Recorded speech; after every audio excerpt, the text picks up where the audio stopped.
कोई बात नहीं अगर तुम रोते हो, कोई बात नहीं अगर तुम डरते हो, सब कुछ ठीक है, लेकिन हार मानना ऑप्शन नहीं होना चाहिए। ये शब्द है मुनीबा मजारी के। मुनीबा मजारी जो एक anchor, artist, model, singer and एक मोटिवेशन स्पीकर है।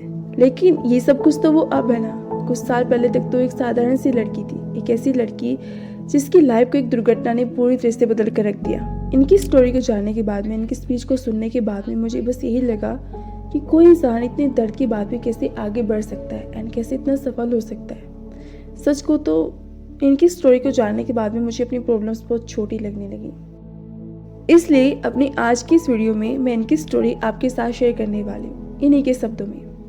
मुझे पूरा विश्वास है जब आप इनकी स्टोरी को जानोगे, सुनोगे इनके शब्दों को, तो इनसे आपको बहुत कुछ सीखने को मिलेगा। तो स्टार्ट करते हैं। सब मेरी डिसेबिलिटी देखते पर मैं अपनी एबिलिटी देखती हूँ। सब मुझे डिसेबल बोलते हैं पर मैं खुद को डिफरेंटली एबल बोलती हूँ। आपके जीवन में कुछ दुर्घटनाएं होती है और वो घटनाएं आपको तोड़ती है, परेशान करती है, पर वो आपको बेस्ट बना देती है। और यही सेम चीज़ मेरे साथ भी हुई। मैं 18 साल की थी जब मेरी शादी कर दी गई। मेरे पिताजी चाहते थे कि मेरी शादी हो जाए और मैंने उस वक्त उनसे यही कहा कि इससे अगर आपको खुशी मिलती है तो मैं ये करूँगी। और हाँ, ये कभी भी एक हैप्पी मैरिज नहीं थी। शादी के लगभग 2 साल बाद ही मेरा कार एक्सीडेंट हो गया। किसी वजह से मेरे पति को नींद आ गई और कार गड्ढे में जा गिरी। उन्होंने कार से बाहर कूदकर खुद को बचाया। मैं उनके लिए बहुत खुश हूँ, पर मैं कार के अंदर ही रह गई और मैंने बहुत सारी इंजरीज को सस्टेन किया। लिस्ट बहुत लंबी है, डर मत जाना। मेरी कलाई फ्रैक्चर थी, कंधे की हड्डी व कॉलर बोन फ्रैक्चर थी। मेरा पूरा रिब केस फ्रैक्चर था और रिब केस की इंजरी की वजह से मेरे लंग्स व लीवर बुरी तरह से इंजर्ड थे। मैं सांस भी नहीं ले पा रही थी। मैंने अपना यूरिनल बाउल कंट्रोल खो दिया था, इसलिए मुझे बैग पहनना पड़ता है जहाँ भी मैं जाती हूँ। मेरी बैकबोन की 3 वर्टिबल पूरी तरह से टूट चुकी थी और मैं अपने बचे हुए जीवन भर पैरालाइज रहने वाली थी। उसके बाद मुझे हॉस्पिटल पहुँचाया गया जहाँ मैं 2.5 महीना रही। मेरी कई सारी सर्जरी हुई। एक दिन डॉक्टर मेरे पास आए और उन्होंने मुझसे कहा कि मैंने सुना है तुम एक आर्टिस्ट बनना चाहती थी, पर तुम एक हाउसवाइफ बन गई थी। मेरे पास तुम्हारे लिए बुरी खबर है कि अब तुम दोबारा पेंट नहीं कर सकोगी, क्योंकि तुम्हारे रिस्ट और आर्म बुरी तरह से डिफॉर्म हो चुकी है और तुम कभी भी पेन नहीं पकड़ सकोगी। अगले दिन डॉक्टर फिर मेरे पास आए। उन्होंने मुझसे कहा कि तुम्हारी रीढ़ की हड्डी की इंजरी बहुत बुरी है, तुम कभी दोबारा चल नहीं सकोगी, क्योंकि तुम्हें स्पाइन इंजरी है और तुम्हारे बैक पे बहुत फिक्सेशन है। तुम कभी भी किसी बच्चे को जन्म नहीं दे पाओगी। उस दिन मैं बर्बाद हो गई। मैंने अपनी माँ से पूछा कि मैं ही क्यों, और तब से मैंने अपने वजूद पर सवाल करना शुरू कर दिया कि मैं जिंदा ही क्यों हूँ। और तब मैंने महसूस किया कि शब्दों में भी आपको आराम देने की ताकत होती है। मेरी माँ ने मुझसे कहा, ये वक्त भी गुजर जाएगा, भगवान के पास तुम्हारे लिए से भी अच्छा प्लान है। मुझे नहीं पता हो क्या, पर उनके पास था।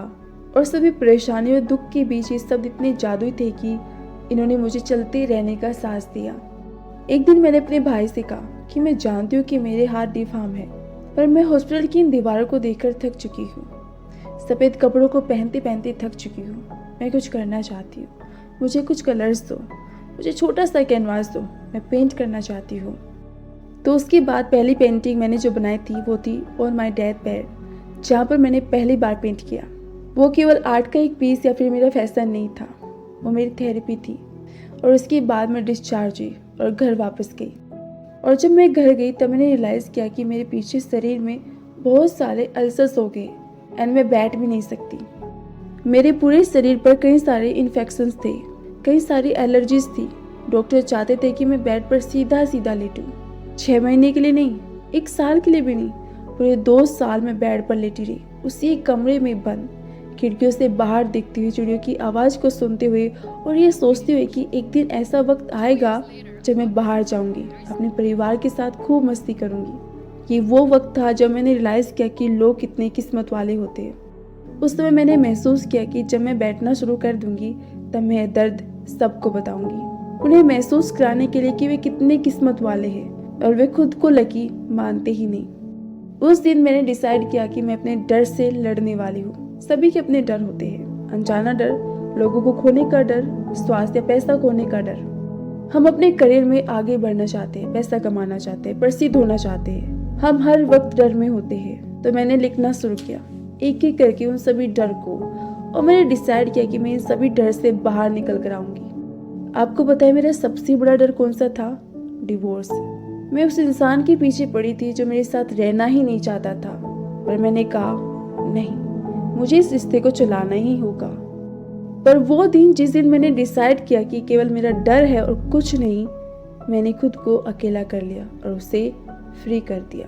और मैंने खुद को इमोशनली इतना स्ट्रॉन्ग बना लिया कि वो दिन जब मैंने ये न्यूज़ पाई कि वो शादी कर रहा है, मैंने उसे एक मैसेज किया कि मैं तुम्हारे लिए बहुत खुश हूँ और आगे जीवन के लिए ऑल द बेस्ट।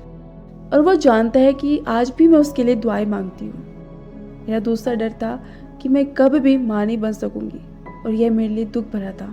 फिर मैंने सोचा कि दुनिया में कितने ही बच्चे हैं, उन्हें बस चाहिए तो कोई स्वीकार करने वाला, तो रोने का तो कोई मतलब ही नहीं है। जाओ और किसी एक बच्चे को गोद ले लो, और मैंने यही किया।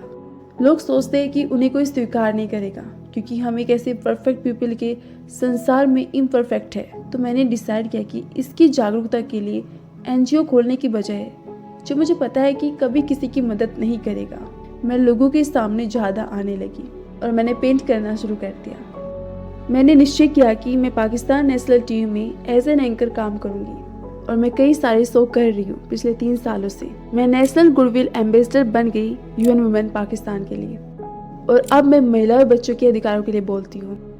हम insulin, diversity and gender equality के बारे में बात करते हैं। जब भी मैं लोगों के बीच जाती हूँ मैं बहुत हंसती हूँ। मेरे चेहरे पर एक बड़ी सी स्माइल हमेशा रहती है, और लोग मुझसे पूछते हैं कि तुम हंसते हंसते थक नहीं जाती, इसका रहस्य क्या है? मैं एक बात कहती हूँ, मैंने उन चीज़ों के बारे में सोचना बंद कर दिया है जो मैं खो चुकी हूँ, वे लोग जिन्हें मैं खो चुकी हूँ। लोग और चीज़ें जिन्हें मेरे साथ होना चाहिए था, वे मेरे साथ है। और कभी कभार किसी का ना होना आपको एक बेहतर इंसान बना देता है। उनके ना होने को भी सेलिब्रेट करें, ये भी हमेशा एक ब्लेसिंग होती है। अपने जीवन को पूरी तरह से जियो, जैसे भी हो। खुद को स्वीकार करो, खुद के लिए दयालु बनो। मैं दोबारा कहूँगी, खुद के लिए दयालु बनो, क्योंकि तभी आप किसी और के लिए दयालु बन सकते हो। खुद से प्यार करो और उस प्यार को फैलाओ। जीवन कठिन होगा, उतार चढ़ाव भी होंगी, परीक्षाएं भी होगी, पर वो केवल आपको स्ट्रॉन्ग बनाएगी। सो जब आप खुद को जैसे भी हो वैसे ही एक्सेप्ट कर लोगे, दुनिया आपको पहचान जाएगी। ये सब आपके अंदर से शुरू होता है। तो गाइस, ये है इनकी स्पीच, इनकी अपनी स्टोरी, जो हम सभी के लिए सच में बहुत ज़्यादा इंस्पायरिंग है। और सच को इनके शब्दों में दर्द के साथ बहुत सारी लर्निंग्स छुपी है। जैसे हम सभी के जीवन में प्रॉब्लम्स आती हैं, पर उन प्रॉब्लम्स को हम किस तरह से लेते हैं, उन्हें किस तरह से हैंडल करते हैं, ये सब चीज़ें हमारे ऊपर डिपेंड करती है। एंड जब भी आप अपनी लाइफ में किसी फेलियर का सामना करो, हमेशा याद रखना कि ये फेलियर आपको मजबूत बनाने आया है। उस फेलियर को कभी भी अंत मत समझना, वहाँ से अपनी लाइफ की एक नई शुरुआत करना, जीत की शुरुआत। सब कुछ कभी खत्म नहीं होता। सो गाइज, प्लीज़ मुझे कमेंट करके बताइएगा कि इनके अपनी स्टोरी से आपने क्या कुछ सीखा। और हाँ, जो भी आपने सीखा है, जो भी आपने समझा है, उसे अपने जीवन में जरूर उतारिएगा, क्योंकि कुछ कहानियाँ ऐसी होती है जो हम सभी के लिए प्रेरणा बन जाती है।